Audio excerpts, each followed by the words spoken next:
జై శ్రీరామ్, అందరికీ నమస్కారం. నేను ప్రదీప్ వానపల్లి. ప్రస్తుతానికి ఇప్పుడు నేను వాడపల్లి వెంకటేశ్వర స్వామి ఆలయం దర్శనం పూర్తి చేసుకున్నాను. చూడండి, వెనకాల ఉంది కదా, అదే వాడపల్లి వెంకటేశ్వర స్వామి ఆలయం. అయితే ఇక్కడ మీకు ఒకటి చూపించడానికని ఈ వీడియో చేస్తున్నాను. చూడండి, వెనకాల పక్షులకి చక్కగా కట్టడానికి వస్తున్నాను. ఒకసారి ఒకటి తీసివ్వమ్మా. చూడండి, ఈ అబ్బాయి కూడా మన వీడియోస్ ఫాలో అవుతూ ఉంటాడంట. మన వాడపల్లి వెంకటేశ్వర స్వామి టెంపుల్ దగ్గర చూసారా, చక్కగా ఈ శ్రమకి ఈ అబ్బాయి పడిన శ్రమకైనా సరే మనం డబ్బులు ఇవ్వచ్చు. మనకి ఇది ఒకటి కూడా 100 రూపాయలకి ఇస్తున్నాడు. ఇది చక్కగా మీరు వాడపల్లి వచ్చినట్లయితే చక్కగా ఇది ఒకటి తీసుకొని వెళ్ళి మీ ఇంటి ముందుని కనుక కడితే, చూడండి, పక్షులు తినడానికి ధాన్యం అనమాట ఇవి గనక చక్కగా కడితే మనకి భగవంతుడు ఇచ్చినటువంటి గొప్ప సౌకర్యం ఏమిటంటే ఎదుటి జీవులకు సహాయం చేయడం. అటువంటి సహాయం చేసే అద్భుతమైనటువంటి అవకాశం మీకు భగవంతుడు కల్పించాడు.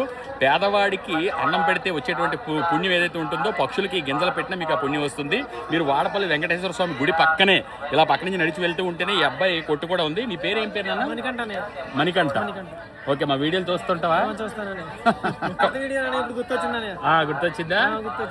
Okay okay. మరి మీరు కూడా చక్కగా చూడండి, ఇవి కొని పట్టుకెళ్ళండి. కేవలం 100 రూపాయలకి మాత్రమే మణికంఠ ఇస్తూ ఉన్నాడు. ఇటువంటి వాళ్ళని ఎంకరేజ్ చేయడం, రైతులను ఎంకరేజ్ చేయడం మన బాధ్యత. ధర్మాన్ని రక్షించండి. సర్వే జన సుజనో భవంతు, సర్వే సుజన సుఖినో భవంతు. ధన్యవాదాలు.